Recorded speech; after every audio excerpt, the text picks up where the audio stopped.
see Stephen Hendry like this. This is going to mean so much to him to win this semi-final.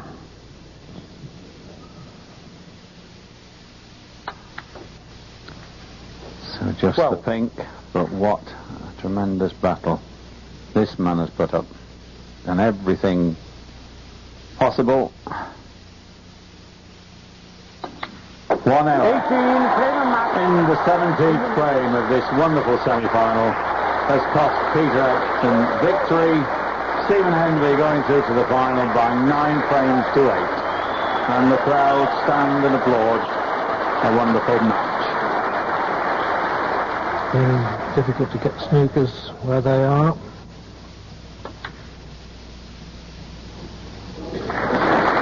Except like that. So James Watnard concedes. He made a great fight of it from 7-2 down, and indeed from 8-4 down. But Ken Doherty goes through the winner by 9 frames to 6. And a very good afternoon to you. This is it, the final. We've had 2 really good semi-finals so far, and now the 2 winners of those head-to-head here. They both come from the same management team, but they're extreme rivals, I can tell you. And in matches they played previous to this tournament, they've always produced high-quality snooker. No doubt at all that Stephen Hendry desperately wants to get his hands on this Royal Ivor Assurance United Kingdom trophy again. The last time he won it was 1990, and it's the second most important title in the game. As for the Irishman, Ken Doherty, well, if he wins it, it'll certainly be the biggest day of his life. And he'll be a worthy winner of a tournament that's always produced great drama here and great champions. Steve Davis, making his debut in a big-time championship. The first time he's appeared in a final. And there he is with a big smile.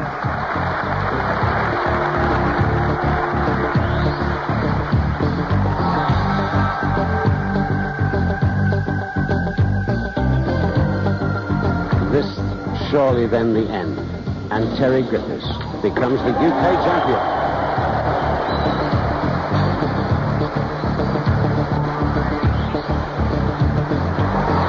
UK Championship final, one of the best on record, is over. And Alex Higgins is the UK champion 1983.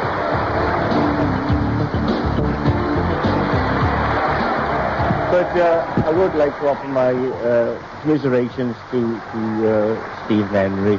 I mean, I know in the future you're going to see an awful lot of this guy. I mean, to me, he's my number 1. Steve?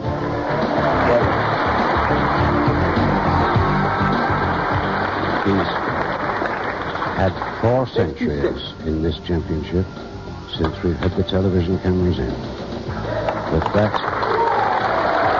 And Steve Davis, the world champion, the sportsman that he is, comes forward to shake the hands of young Stephen Hendry, the young 20-year-old Scot, who gains everything he set out to do and gets the UK Championship title.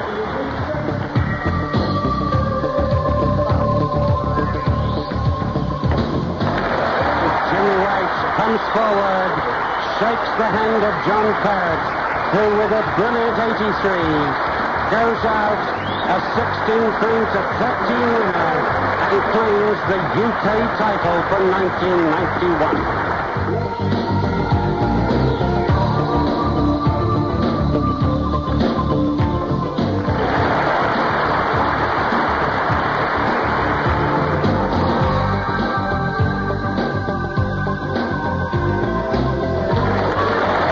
And there it is. So the applause, fractionally premature. There it is. Just listen to that applause for a really wonderful champion. It's about time.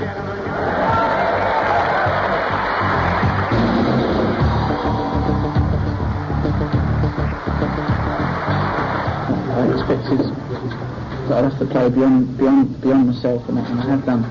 And I'm just, well, can't believe it.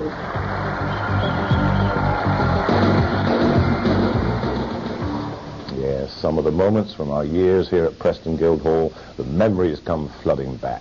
And now today, well, live coverage of the whole of the first session, the final here this afternoon, and 3 more nice programmes this evening.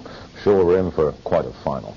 As to the way the players have reached this final, well, Stephen Hendry has certainly had 2 very close calls. In round 2, he was 8-4 down to Dean Reynolds. He survived a black ball shootout before he scraped through at 9-8. Against Willie Thorne, totally different story. Stephen was majestic. He had 4 century breaks, a run of 454 points without reply from poor old Willie. And then yesterday's thriller, of course, Peter Ebdon coming back from 4-0 down to force a final frame decider that Hendry, I can tell you, was very relieved to win.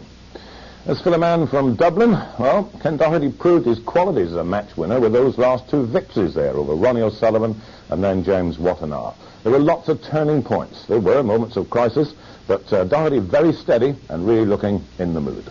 Well, Ken had a day off yesterday, but I can tell you, probably like you, he was absolutely glued to the snooker here all day, and he was watching the Hendry Hebden thriller. Stephen scraped over the line last night, so he's going to feel lucky he's still in the tournament, and it's not only the first time it's happened to him. He beat Dean Reynolds 9-8 as well when he was 8-4 down, so yeah, it's going to be strange. I played him in the final up in Scotland, and I beat him 9-7 there, so I've nothing to fear.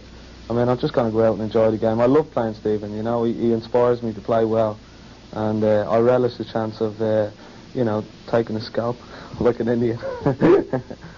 Yeah, I think I made mistakes near the end last night, and we were both making mistakes at the crucial times. I think today's match is going to be different.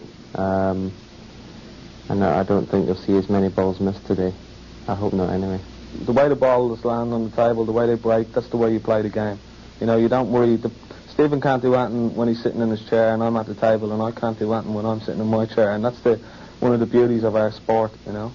And once you're at the table, you're in command, and that's where you've got to make the most of your opportunities.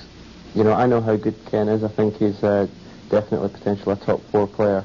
You know, and possibly a future world champion. He doesn't lack in any department of the game. No, I don't fancy a prediction whatsoever. I'm just, as I said, I'm just going to go out and enjoy it.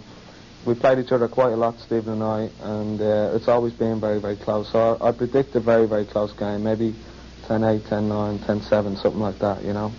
Hopefully it'll go my way, but I'll just keep my fingers crossed. I hope the luck of the Irish is on my side today. Luck of the Irish, perhaps, against the pride of Scotland. They're both 25 years old. They've met 6 times. Hendry's won 4 of those matches, and as Ken Doherty said, he won the last final they played, and he's going to remember that one, I can tell you. That was up in Scotland. As ever, my guest on final day was John Vraylock. Afternoon, John. Afternoon, David. I think you're looking forward to this, aren't you? Yeah, it's a great match. Stephen Hendry has produced all the qualities you'd expect from a world champion, world number 1 in this tournament. He's looked as though he's been out of the tournament a couple of times, but he's kept battling away. And he did last night. He's shown great character. It just makes you wonder how much that match could have taken out of him, you know, because it was tough. Yeah, I mean, he thought he'd gone, I know, at one stage, but he would never think that on the table, because every time he comes back to a situation, he's out of his chair like a rocket, isn't he? Oh, yeah, and I think that's what makes champions, you know, that are never going to give it. And I've always said that Ken Doherty is a potential champion, and put the 2 ingredients together, and they make for a great final. Ken's looked pretty relaxed throughout his matches, even though there's some great moments of pressure out there. Yeah, he's a very fluent player, Ken. I mean, he's missed probably 1 or 2 chances I'd expect him to get in his matches, but his game against Watanabe, I thought he played really well, because I thought Watanabe was, well, looking like a likely winner of the tournament. Sounds like you might have had a wager. No, I don't have wagers on snooker players. I can't back a winner on the horses, so I'm not going to have a bet on snooker players. Well, I wonder your backing of this afternoon. As I say, live coverage of the whole of the first session. The players at the moment backstage here, waiting to be introduced. Pensive-looking Ken Doherty. Biggest day of his life, no doubt about that. But an excellent player, and already the titles to his credit. And look at Stephen Hendry there in the background there. Alan Hughes, I think, is waiting to introduce them. Ladies and gentlemen, now that you know the players, we first got the finest talents to come out of Ireland for many a year with the 10th and second to none. There's an amateur